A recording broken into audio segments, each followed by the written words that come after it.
Dear student, today you have to study the third part of the first chapter of your history, the nationalism in Europe, and the third part is the age of revolution 1830 to 1848.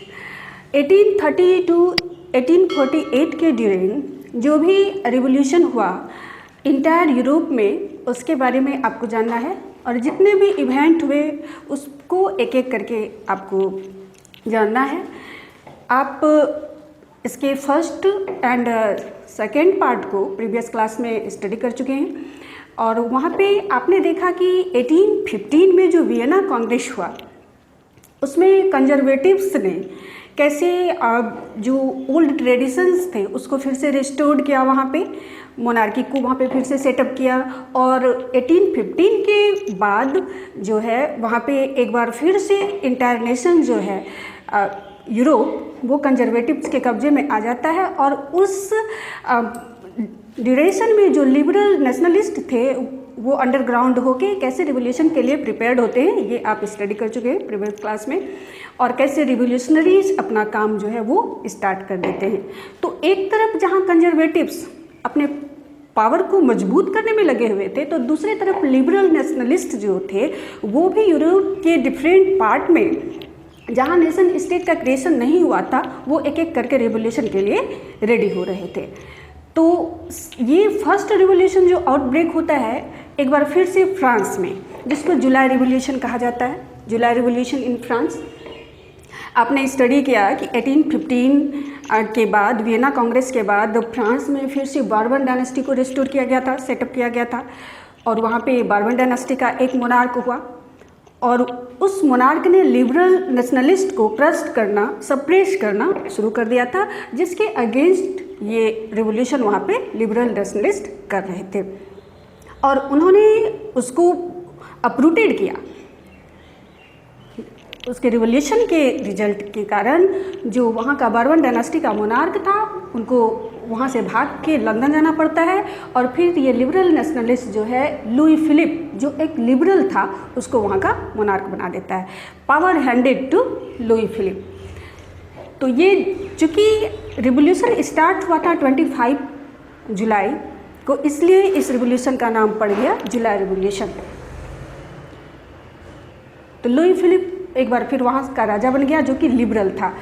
तो एक बार फिर जो Duke Metternich Austria का chancellor था उन्होंने एक बार ये remark किया था कि when France sneezes the rest of Europe catches A cold, जब फ्रांस छींकता है तो पूरे यूरोप को सर्दी लग जाती है। ये ड्यूक मेटरनिक ने कहा था, ड्यूक मेटरनिक जो ऑस्ट्रिया का चांसलर था और जिसने वियना कांग्रेस को होस्ट किया था। उन्होंने ये कहा कि कोई भी इवेंट जो यूरोप में होता है उसकी शुरुआत तो फ्रांस से ही शुरू होती है। तो ये उन्होंने रिमार्क किया। तो उसके बाद लुई फिलिप वहाँ का राजा बन जाता है और उनका जो शासनकाल है वो शुरू हो जाता है। अब उसके बाद एक इवेंट होता है ग्रीक वॉर ऑफ इंडिपेंडेंस, ये 1821 टू 1832।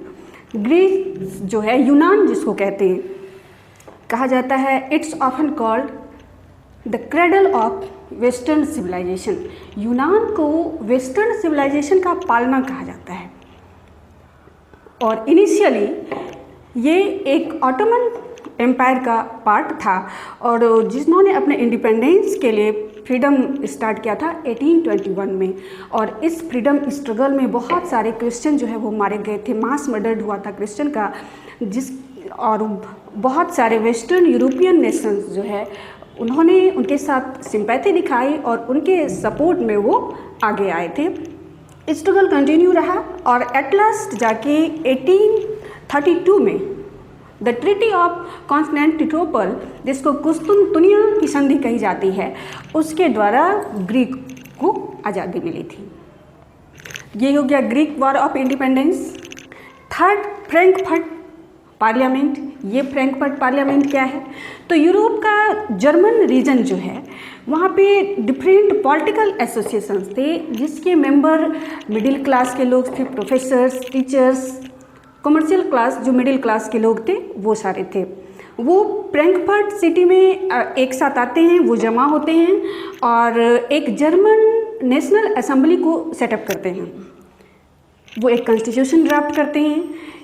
831 इलेक्टेड मेंबर होते हैं और वो एक जर्मन नेशन बनाने के पक्ष में होते हैं। उन्होंने प्रसा के किंग 4th विलियम को इनवाइट किया मोनार्क बनने के लिए, लेकिन उन्होंने रिफ्यूज कर दिया क्योंकि वो इस इलेक्टेड असेंबली के अगेंस्ट थे। वो उस मोनार्की के साथ मिल जाते हैं जाके जो कि इसके अगेंस्ट थे। दैट मीन जो लिबरल नेशनलिस्ट के अगेंस्ट थे उन्होंने उनका साथ दिया। दूसरी तरफ जो एरिस्टोक्रेसी एंड वहाँ की आर्मीज थी वो भी इसके अगेंस्ट हो जाते हैं फ्रैंकफर्ट पार्लियामेंट के। चूँकि फ्रैंकफर्ट पार्लियामेंट के जितने भी मेंबर्स थे वो मिडिल क्लास के लोग थे। वहाँ पे वर्कर्स और पीजेंट्स जो लोअर क्लास के थे उनकी डिमांड पे ज़्यादा ध्यान नहीं दिया गया, इसलिए इनकी सोशल बेस भी कमज़ोर हो गई।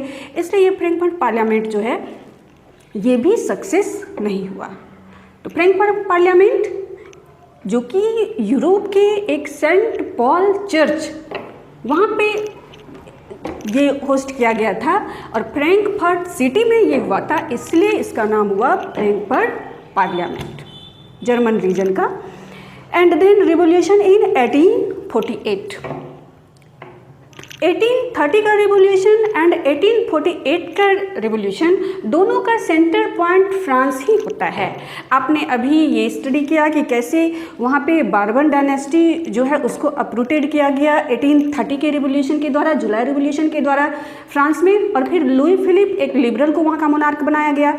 चूँकि लुई फिलिप एक लिबरल्स था, कुछ दिनों तक तो उन्होंने सही ढंग से काम किया, लेकिन वो एक क्रिटिकल पर्सन था। वो बहुत बड़े बड़े सपना देखता था और उन्होंने अपने विरोधियों को खुश करना शुरू किया। और अपने विरोधियों को खुश करने के लिए उन्होंने एक कंजर्वेटिव पर्सन गीजो उसको अपना प्राइम मिनिस्टर अपॉइंट कर दिया, जो किसी भी तरह के परिवर्तन को नहीं चाहता था, किसी भी तरह के सुधार का वो विरोधी था। और उन्होंने रिप्रेशन पॉलिसी को अडॉप्ट करना शुरू कर दिया।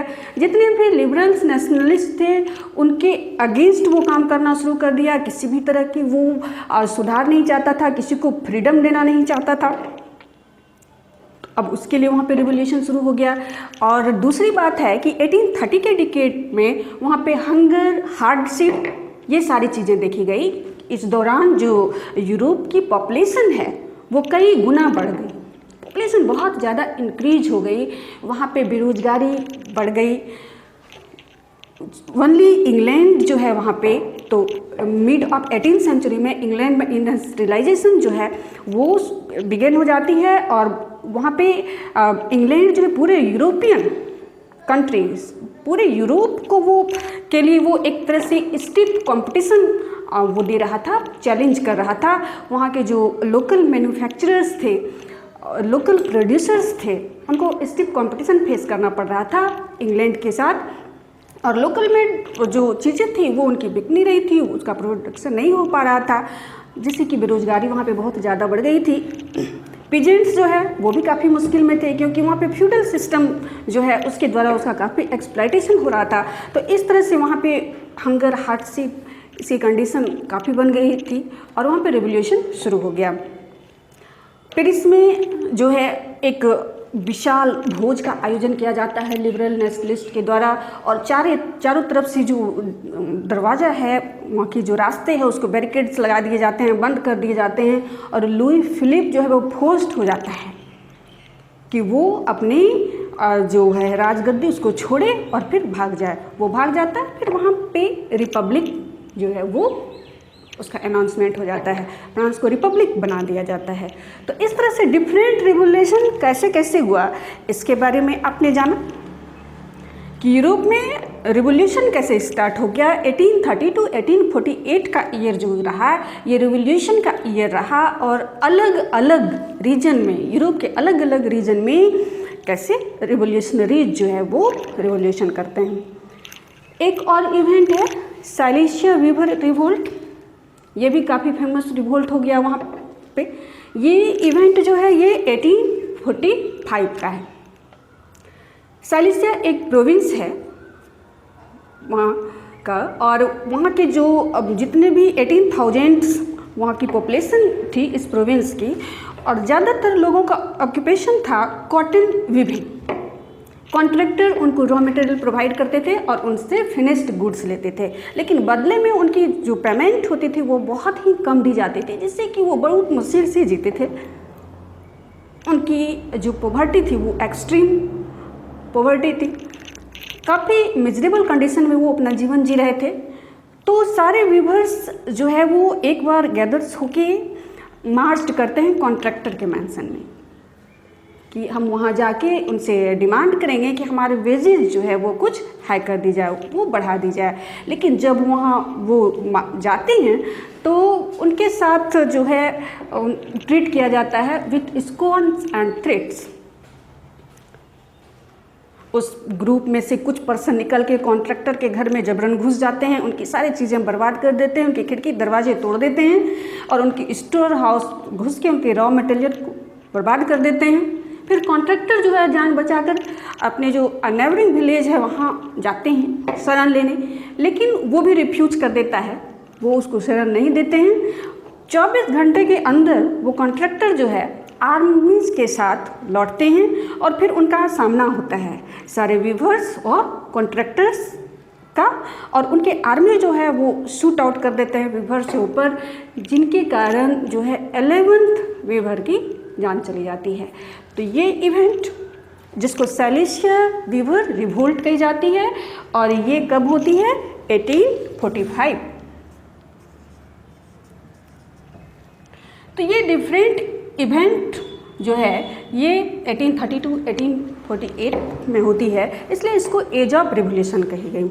हालांकि इसका जो कंक्लूजन आया वो हम ये कह सकते हैं कि ये रिवोल्यूशन काफ़ी सक्सेसफुल नहीं हुआ और 1848 के रिवोल्यूशन को भी सप्रेस किया जाता है कंजर्वेटिव्स के द्वारा।